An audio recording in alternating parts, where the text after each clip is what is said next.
sigue siendo un tema de debate. Parece ser que tiene todo el apoyo de la bancada aprista, salvo algunas excepciones. Es el caso, por ejemplo, del congresista Luis Wilson Ugarte. Él no está de acuerdo con el SWAT médico, pero tiene otro tipo de propuestas y precisamente vamos a hablar con él esta mañana. Muy buenos días, congresista. Muy buenos días. Muchísimas gracias por venir. ¿Por qué, en principio, no está de acuerdo con el SWAT médico? Bueno, no es un tema reciente. Yo he tenido la oportunidad de ser decano del Colegio Médico de la región Cusco y hemos analizado en profundidad el tema, entonces tengo la certeza de que no es lo mejor para los pacientes, no es mejor para la salud pública. Creo que hay otras alternativas. No tengo la menor duda de que el presidente está animado por, digamos, salvaguardar la integridad y la dignidad de los pacientes que muchas veces se ven maltratados y también asumen, ¿no?, las consecuencias de un tratamiento que deja daño.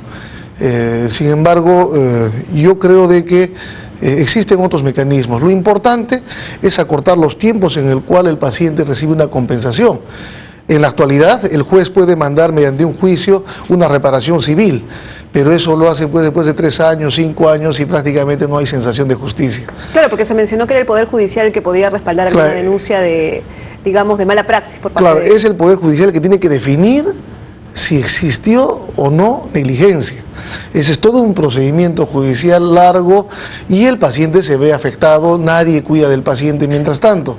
Y puede salir la reparación civil de repente cuando el paciente ya ni siquiera existe, lo cual es doloroso. Si existe un pago por seguro, de hecho el seguro va a asumir su propia defensa y va a querer pagar cuando también el juez así lo indique. Pero o sea, los tiempos no se van a cortar. Pero lo cierto es que el paciente, por lo menos cuando es víctima de una mala praxis, tiene que ser de alguna manera indemnizado.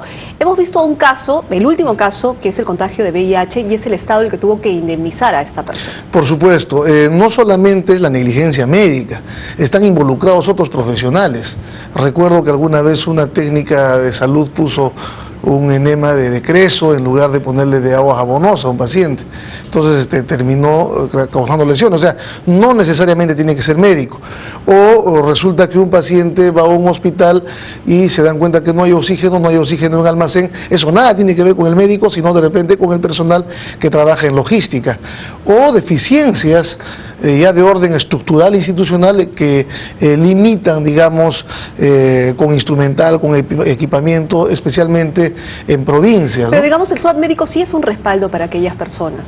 Yo creo que el SWAT médico lo que sería la seguridad de que hay una compensación, porque pudiera ser de que el médico se declare insolvente. Y en el caso del Estado, las reglas son de tal forma que el Estado pues es inembargable.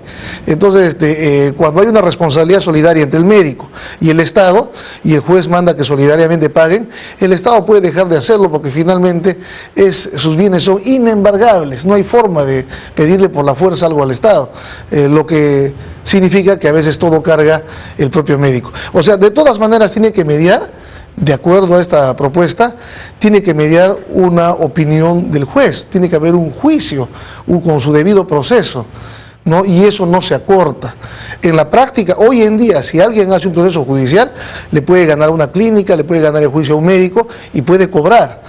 El tema es de que, digamos, que no hay una seguridad de poder cobrar si es que el médico tratante se declara insolvente. Esos mecanismos podríamos sí corregirlos. Lo que nosotros más bien, yo estoy planteando, son 2 iniciativas legislativas. Uno que tiene que ver, es una ley que establece mecanismos para la reparación inmediata de daños derivados de la atención médica producidos en instituciones de salud.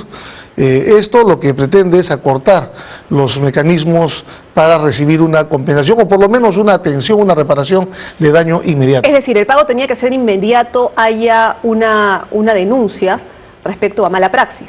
Claro, es que la denuncia tiene que ser procesada, porque si no todos dirían de que han tenido un daño, inmediatamente tendrían que recibir un resarcimiento. Entonces igual tendría que haber una investigación, sería igual. Necesariamente, pero hay que buscar mecanismos de investigación para determinar si hubo o no negligencia, ¿no?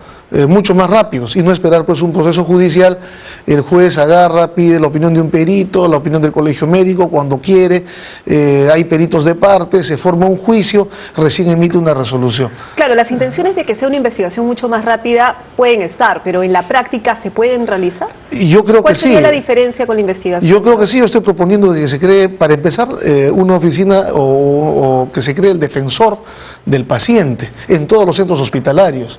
El defensor del paciente, que es un cargo de responsabilidad política, lo designa el Ministerio de Salud en los casos de las regiones, tiene que implementar la queja y llevar adelante el proceso, cual un fiscal.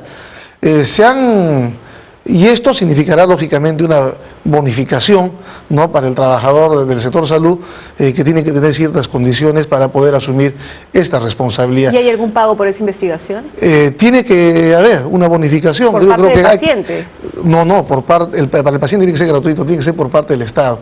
Tiene que garantizarse la posibilidad de que alguien asuma esa responsabilidad.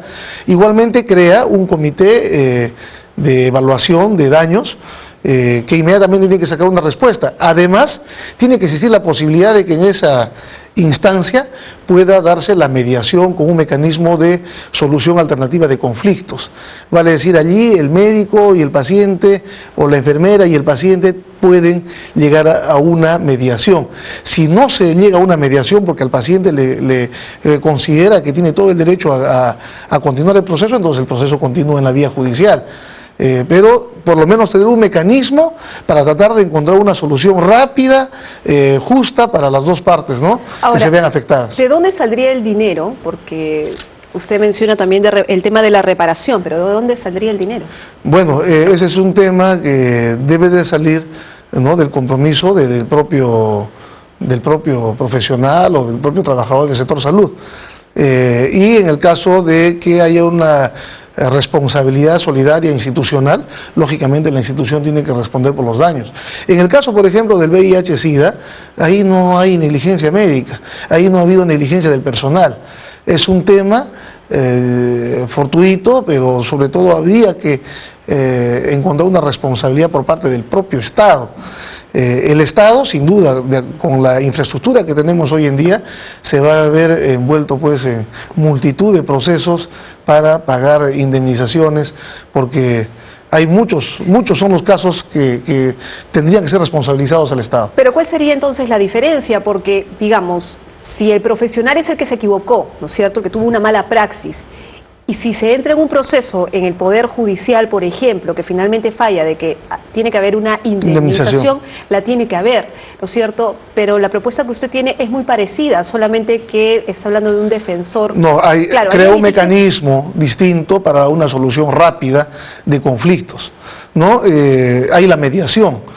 Y se pretende que yo estimo que la mayor cantidad de casos pueden resolverse en esa instancia, pero cuando hay una negligencia pues inexcusable o hay un dolo en los procedimientos, entonces definitivamente eso va por la vía penal, y es esa propia comisión la que envía ya su informe, y ese informe tiene que ser validado ante el Poder Judicial.